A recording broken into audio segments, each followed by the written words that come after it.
सुप्रभात। मैं सौरभ कुमार आज हिंदी व्याकरण के अंतर्गत वर्ग चतुर्थ के लिए वाक्य विचार के बारे में अध्ययन करेंगे।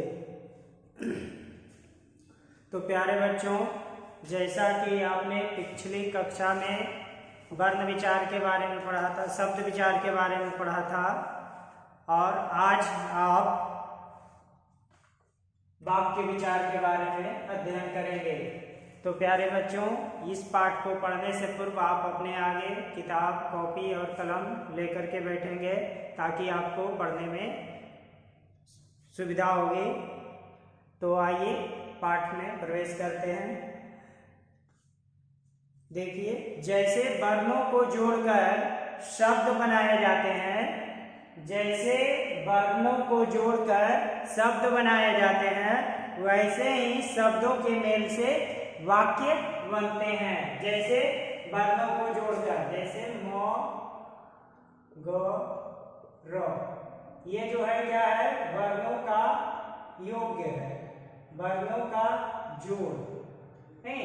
और वर्णों के जोड़ से क्या बनते हैं, शब्द बनते हैं। मगर क्या बना, शब्द का निर्माण हुआ नहीं, ये क्या बना, शब्द नहीं।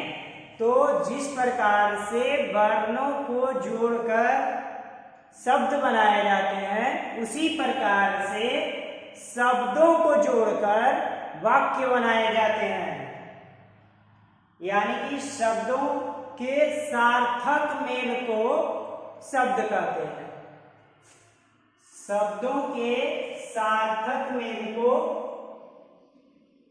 वाक्य कहते हैं नहीं, शब्दों के सार्थक मेल को क्या कहते हैं, वाक्य कहते हैं। और इनमें सार्थक शब्द समूह होते हैं जो पूरा अर्थ प्रकट करते हैं नहीं। जब तक के पूरा अर्थ नहीं प्रकट करेंगे, उन शब्दों का सही क्रम नहीं होगा, तो वह वाक्य नहीं कहलाएगा। तो आइए, शब्द वाक्य किसे कहते हैं, तो शब्दों के सार्थक मेल को वाक्य कहते हैं। शब्दों के सार्थक मेल को वाक्य कहते हैं, या शब्दों के सार्थक समूह को वाक्य कहते हैं। देखते हैं, इसमें शब्दों के सार्थक समूह नहीं है, गलत क्रम दिया हुआ है। जैसे गा है कोयल गीत रही, गा है कोयल गीत रही। इन वाक्यों को, इन शब्दों को सुनने से आपको जो है वाक्य की रचना के बारे में पता नहीं चला, या इससे जो है पूरा अर्थ स्पष्ट नहीं होता है। दूसरा देखते हैं, सुना है दादी कहानी रही।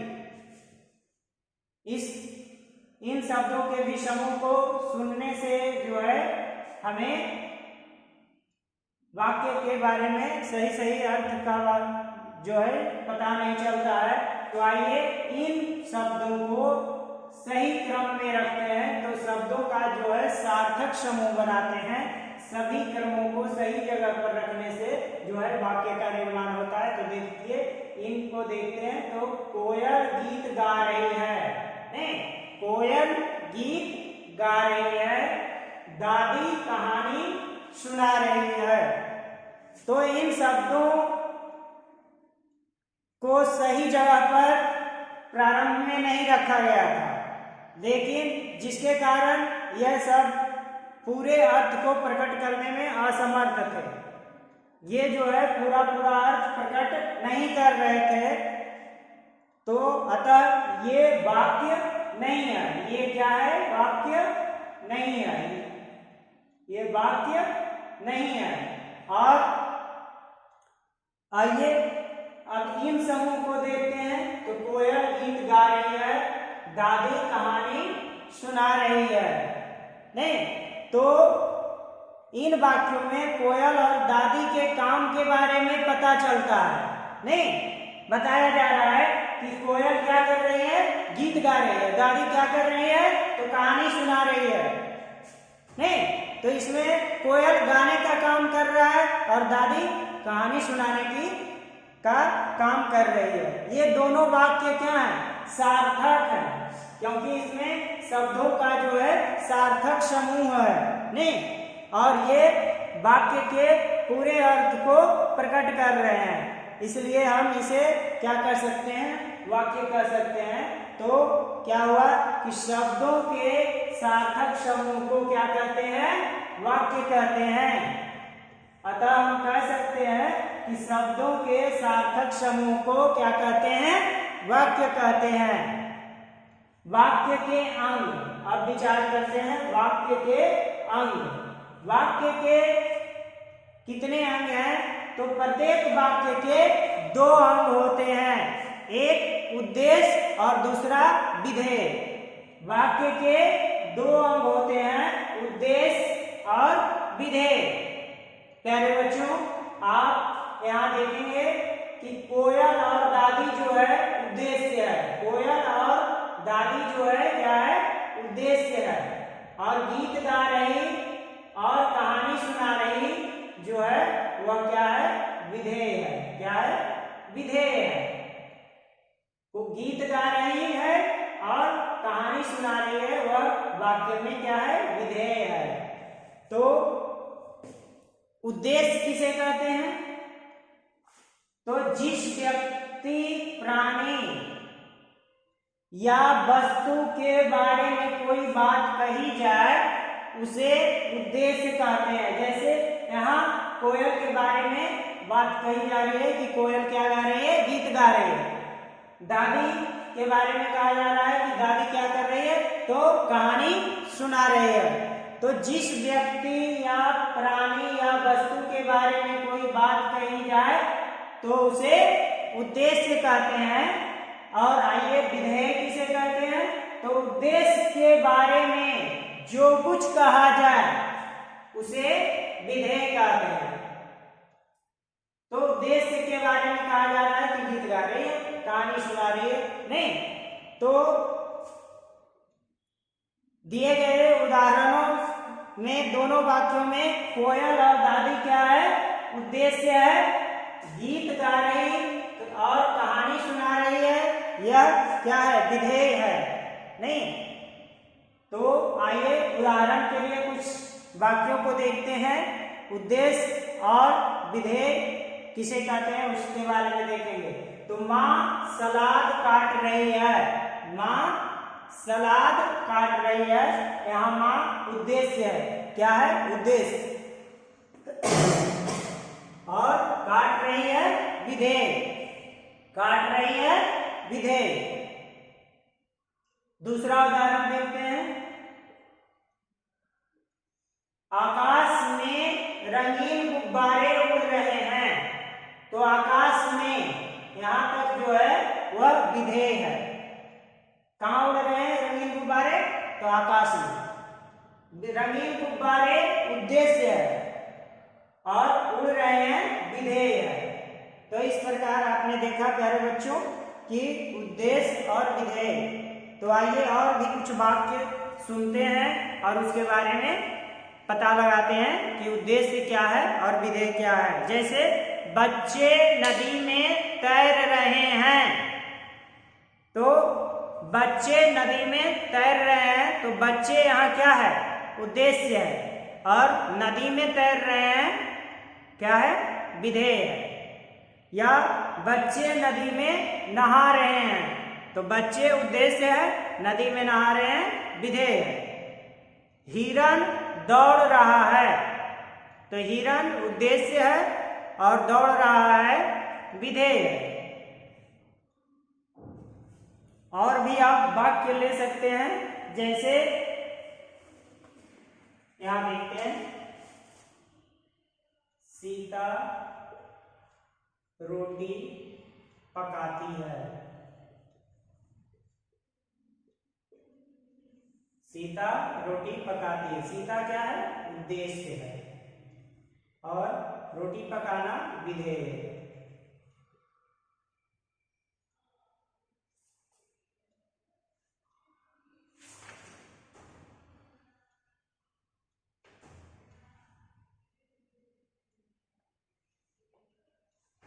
हाँ।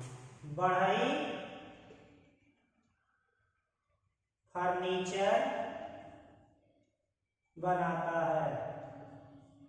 बढ़ई फर्नीचर बनाता है। यहाँ जो है बढ़ई क्या है, उद्देश्य है, और फर्नीचर बनाना क्या है, विधेय है। और भी उदाहरण लेते हैं।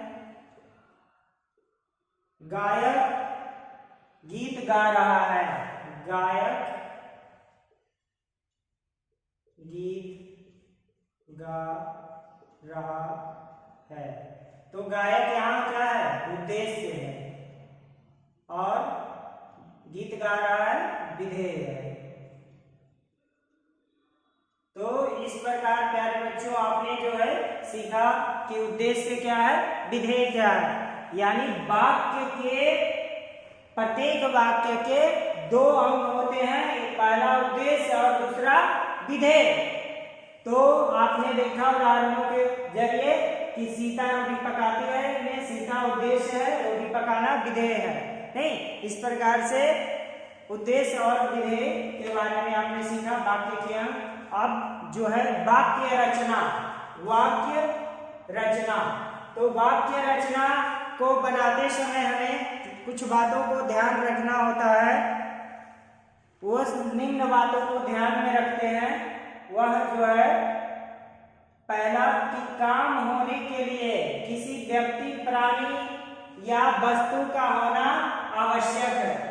काम होने के लिए किसी व्यक्ति, प्राणी या वस्तु का होना आवश्यक है। जैसे आपने देखा कि रोटी पकाने का काम जो हो रहा है उसके लिए किसका आवश्यक है, व्यक्ति का। नहीं, रोटी पकाने का काम कौन कर रहे हैं, सीता कर रही है। तो वाक्य में जो है क्या रचना के लिए, काम होने के लिए क्या होना चाहिए, व्यक्ति, प्राणी या वस्तु का होना आवश्यक है। दूसरा, इनके द्वारा किसी काम के बारे में कुछ बताया जा रहा हो। तो जैसे यहाँ देखते हैं कि सीता रोटी पकाती है, तो इनके द्वारा काम किया जा रहा है, उसके बारे में किसी भी काम के बारे में बताया जाता है। जैसे बढ़ई फर्नीचर बनाता है, तो बढ़ई का काम है फर्नीचर बनाना यहाँ नहीं। तो ये जो है कुछ काम के बारे में बताया जा रहा है। सभी शब्द सही जगह पर रखे गए हों। जैसे इसमें देखिए, आपने देखा कि इसमें जो है शब्दों का जो क्रम था वह सही जगह पर नहीं रखा था। तो शब्दों का कैसा होना चाहिए, सार्थक समूह होना चाहिए। शब्दों को सही जगह पर रखना चाहिए और इस शब्द समूह का पूरा अर्थ निकलता हो। आपने देखा था कि गा रही है कोयल, गीत रही, तो इसका जो है पूरा अर्थ प्रकट नहीं हो पाता है, तो इसे हम जो है वाक्य नहीं कहेंगे। तो शब्द समूह का पूरा अर्थ निकलता हो। जैसे दादी कहानी सुना रही है, तो पूरा अर्थ निकल रहा है, पूरा अर्थ प्रकट हो रहा है। तो प्यारे बच्चों, इस प्रकार जो है यह पाठ समाप्त हुआ। और इसके अलावा जो है कुछ महत्वपूर्ण तथ्यों को जानना आवश्यक है, उसको आप ध्यान से सुनेंगे। सभी वाक्यों में क्या होता है, उद्देश्य होता है। सभी वाक्यों में उद्देश्य होना जरूरी होता है। कुछ वाक्यों में उद्देश्य छिपा हुआ हो सकता है, कुछ वाक्यों में उद्देश्य छिपा हुआ हो सकता है, लेकिन होता जरूर है। जैसे अंदर आ जाओ, जैसे अंदर आ जाओ, इसमें इस वाक्य में कोई उद्देश्य आपको दिखाई नहीं देता है, परंतु इस वाक्य में उद्देश्य छुपा हुआ है। जैसे क्या छुपा हुआ है, तुम अंदर आ जाओ। अंदर किसको आने के लिए कह रहा है, तुमको नहीं, तुम जो है यहाँ छुपा हुआ है। लेकिन वाक्य में इतना ही बोल देते हैं कि अंदर आ जाओ, तो कौन अंदर आ जाएगा, तुम अंदर आ जाओ नहीं। तो कभी कभी जो है वाक्य में उद्देश्य छिपा हुआ भी रहता है, नहीं, हमें दिखाई नहीं देता है, लेकिन वास्तव में उद्देश्य रहता है। वाक्यों में शब्दों का सही क्रम होना आवश्यक है। क्रम गलत होने पर वाक्य क्या हो जाएगा, अर्थहीन हो जाएगा। नहीं, यानी कि शब्दों का जो क्रम होना चाहिए वह सही होना चाहिए। तो प्यारे बच्चों, आपने सीखा कि शब्दों के सार्थक मेल से वाक्य बनता है।